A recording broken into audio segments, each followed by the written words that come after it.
নমস্কার বন্ধুরা, ভৌতিক রহস্য চ্যানেলে তোমাদের সবাইকে স্বাগত। আজকে আমি তোমাদের জন্য যে গল্পটি এনেছি, গল্পটির নাম সহযাত্রিনী।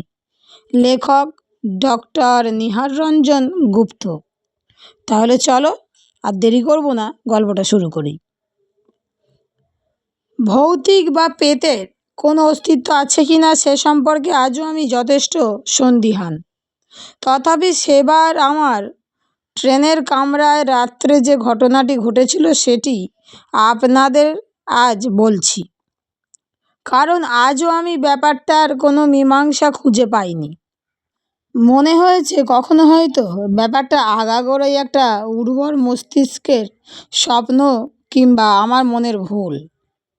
আবার এও মনে হয়েছে স্বপ্নটা ভুলই যদি হবে তবে এত সেসব কিছু আজও মনে আছে কি করে। কিন্তু তাহলেও আমি কোনো যুক্তি দিয়ে সেটাকে গ্রহণ করতে আজও পারিনি। জামশেদপুর থেকে ফিরছি, গ্রীষ্মের রাত। রাউরকেল্লা টাটা কোচে আগে থেকেই এসির একটা কূপ রিজার্ভ করা ছিল আমার ও আমার এক বন্ধুর জন্য। শেষ মুহূর্তে সে এলো না, আমি একাই রইলাম। রাত 10টা নাগাদ খাওয়া দাওয়া করে এসে বার্থে শুয়েছিলাম। ট্রেন ছাড়বে রাত 12টার পর। কখন ঘুমিয়ে পড়েছিলাম জানি না, এবং কতক্ষণ ঘুমিয়েছিলাম জানি না। হঠাৎ একসময় ঘুম ভেঙে গেল। ট্রেন চলছে তখন। কামরার মধ্যে মৃদু নীলাভ বাতিটা জ্বলছে, স্বপ্নের মতো যেন একটা কালো অন্ধকারের লুকোচুরি। ট্রেনটা কখন ছেড়েছে টের পাইনি। আবার ঘুমাবো বলে চোখ বুজবার চেষ্টা করি, কিন্তু কেন যেন পারি না, এবং কেমন যেন মনে হয় কূপের মধ্যে আমি একা নেই। তবে কি বন্ধু আমার ঘুমাবার পর কূপের মধ্যে এসে উঠেছে ট্রেন ছাড়বার আগে? কিন্তু উঠে সঙ্গে সঙ্গে আলোটা জ্বালালাম, উপরের বার্থের দিকে তাকালাম, কিন্তু কই কেউই তো নেই। বার্থটা শূন্য। আমারই মনের ভুল মনে করে আলো নিভিয়ে শুয়ে পড়লাম। আবার সেই মৃদু নীলাভ আলোটা কূপের মধ্যে, কিন্তু কেমন যেন মনে হচ্ছে কেউ আছে কূপের মধ্যে। দেখতে পাচ্ছি না কাউকে, কিন্তু স্পষ্ট অনুভব করছি কোনো দ্বিতীয় প্রাণীর উপস্থিতি। শুধু তাই নয়, কেমন একটা মৃদু সৌরভ যেন নাসারন্ধে এসে প্রবেশ করছে, মিষ্টি কোনো ফুলের মৃদু সৌরভ যেন। কিন্তু সেই কূপের মধ্যে দ্বিতীয় আর কোনো প্রাণী নেই। একটু আগেই দেখছি কূপের দরজাটাও বন্ধ, তবু যেন মনে হয় আশ্চর্য কেউ, আরও কেউ ওই মুহূর্তে কূপের মধ্যে আমার আশেপাশেই আছে। চোখ মেলে চেয়ে দেখি কে যেন অত্যন্ত মৃদু নারী কণ্ঠে বলল, একটু উঠে বসুন না। কে? আমাকে একটু বসতে দিন না। কই, কোথাও তো কেউ নেই, কাউকেই তো দেখতে পাচ্ছি না। তবে কে একটু আগে কথা বললে? কই, একটু উঠে বসুন না। কেমন যেন বোবার মতো এবারে উঠে বার্থের ওপর বসলাম।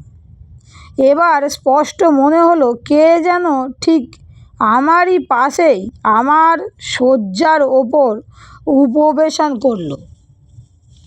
ধন্যবাদ। এদিক ওদিক তাকাই আবার।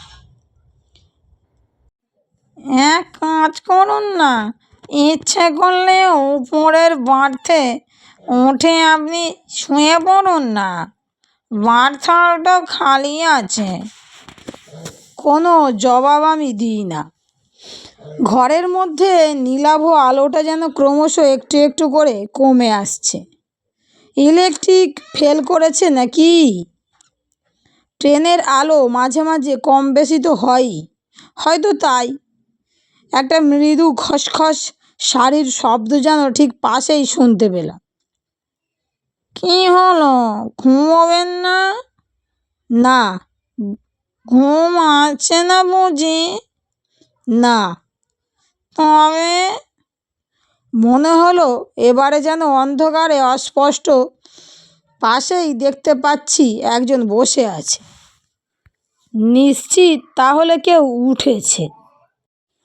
কিন্তু কন্ডাক্টর তো জানে আমি একা একজন পুরুষ এই কূপের মধ্যে আছি, তা জেনেও প্রবেশ করতে দিলে কি করে? তাতে কি হয়েছে? সাপ সাপ বলে ওঠে আমার সহযাত্রিনী। হলেই বা, আপনি পুরুষ কিন্তু ভদ্রলোক তো। কি বললেন? তাছাড়া আমি তো আপনার মেয়ের বয়সী। মনে হয় সহযাত্রিনী কথাটা বলে মৃদু হাসল। আপনি? আমি আপনার চাইতে বয়সে অনেক ছোট। আমাকে তুমি বলেই ডাকবেন। আমার নাম নন্দিনী। আমি কোনো জবাব দিলাম না। মনে হচ্ছিল এলো কি করে আর কখনই বা এলো মেয়েটি আমার কূপের মধ্যে। আশ্চর্য লাগবারই কথা, সহযাত্রিনী বলে, যেন আমার মনের কথার জবাব দিয়েই। প্রতি রবিবারেই তো আমি আসি। প্রতি রবিবার? হুম। কোথা থেকে আসছো তুমি? কেমন যেন কৌতুক বোধ করি। আলাপ শুরু করি। টাননগর থেকে? না। তবে? তারও আগে থেকে। কোথা থেকে? রাউরকেল্লা থেকে। ভাবছেন তাহলে টাননগরে যখন আপনি কূপেতে উঠলেন আমাকে এখানে দেখতে পেলেন না কেন, তাই না? হুম। আমাকে সবাই দেখতে পায় না, দেখতে দিই না।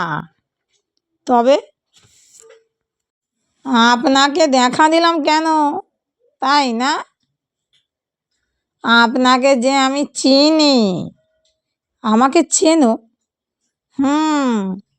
কত লেখা আপনার পড়েছি, তাই তো আলাপ করবার লোভটা সম্বরণ করতে পারলাম না।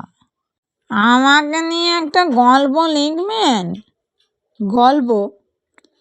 হ্যাঁ, নন্দিনী নামে একটি মেয়ের গল্প। শুনবেন আমার গল্পটা? বলো। সুকৃতি চৌধুরী রাউরকেল্লার একজন ইঞ্জিনিয়ার আজ, কিন্তু একদিন যখন সে ছাত্র মাত্র তখন থেকেই আমাদের আলাপ। ও বলেছিল আমায় বিয়ে করবে। তারপর হঠাৎ একদিন এসে বলল চাকরি পেয়েছি রাউরকেল্লা, সেখানে জয়েন করতে গেল। বলে গেল মাস দুয়ের মধ্যে ফিরে এসে আমায় বিয়ে করে নিয়ে যাবে। বিয়ে হলো? কই হলো, 1 মাস 2 মাস 5 মাস যখন কেটে গেল ওর কোনো সাড়া নেই, চিঠি দিয়েও কোনো জবাব নেই, তখন আমি ব্যস্ত হয়ে উঠলাম। কারণ আমার অবস্থা সংকটাপন্ন। আমি মা হতে চলেছি। বলো কি? তাই তাই অন্য পায় হয়ে তখন ছুটে গেলাম রাউরকেল্লায়। খুঁজে পেলে তাকে? হুম। সে তখন বিয়ে করে অন্য একটি মেয়েকে নিয়ে সংসার পেতেছে, মনের আনন্দে চাকরি করছে। তুমি কিছু জানতে পারোনি? না, সন্দেহও করিনি। তাহলে ফিরে এলাম তাকে কিছু না বলেই। হ্যাঁ, কি হবে? সে মেয়েটি তো কোনো দোষ করেনি, তার সংসারটা ভেঙে দেব কেন? সেও তো আমার মতো একটি মেয়ে। চলে এলাম নিঃশব্দে। চলে এলে? হ্যাঁ, সেও এমনি এক শনিবারের রাত। তারপর? তারপর আবার কি, ফিরে যাব কোথায়? বাড়িতেও আমার ওপরে সন্দেহের দৃষ্টি বর্ষিত হতে শুরু করেছে। সবাই আমার দিকে সন্দেহের চোখে তাকাচ্ছে।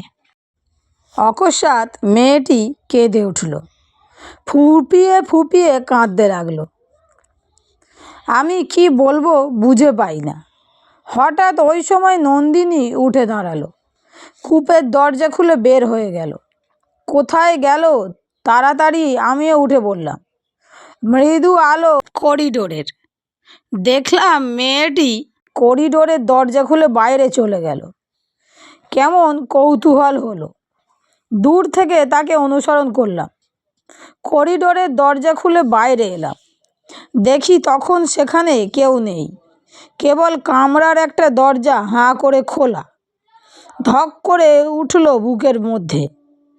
কি সর্বনাশ! মেয়েটি চলন্ত গাড়ি থেকে লাফিয়ে পড়ল না তো? খোলা দরজা, পথে তাকালাম। বাইরে অন্ধকার। হঠাৎ যেন নন্দিনীর গলা স্পষ্ট কানের পাশে শুনতে পেলাম।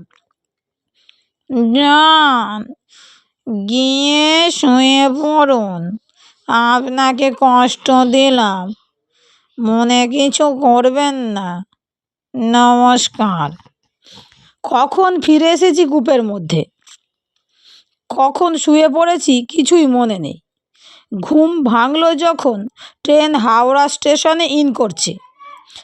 আজ ট্রেন একটু আগেই পৌঁছেছে, যা রাউরকেল্লা সাধারণত পৌঁছায় না। বন্ধুরা, গল্পটি এখানেই শেষ। গল্পটি তোমাদের কেমন লেগেছে অবশ্যই আমাকে কমেন্টে জানিও। ভালো লেগে থাকলে বন্ধুদের সঙ্গে শেয়ার করে, চ্যানেলটি সাবস্ক্রাইব করে, লাইক করে আমার পাশে থেকেও, যাতে আরও নতুন নতুন গল্প আমি তোমাদের শোনাতে পারি। আর তোমরা অন্য কোনো গল্প শুনতে চাইলে অবশ্যই আমাকে কমেন্টে জানিও, তাহলে আমি তোমাদেরকে সেই ধরনেরই গল্প শোনাতে পারবো বা চেষ্টা করব। তাহলে বন্ধুরা, আজকের মতো বিদায়।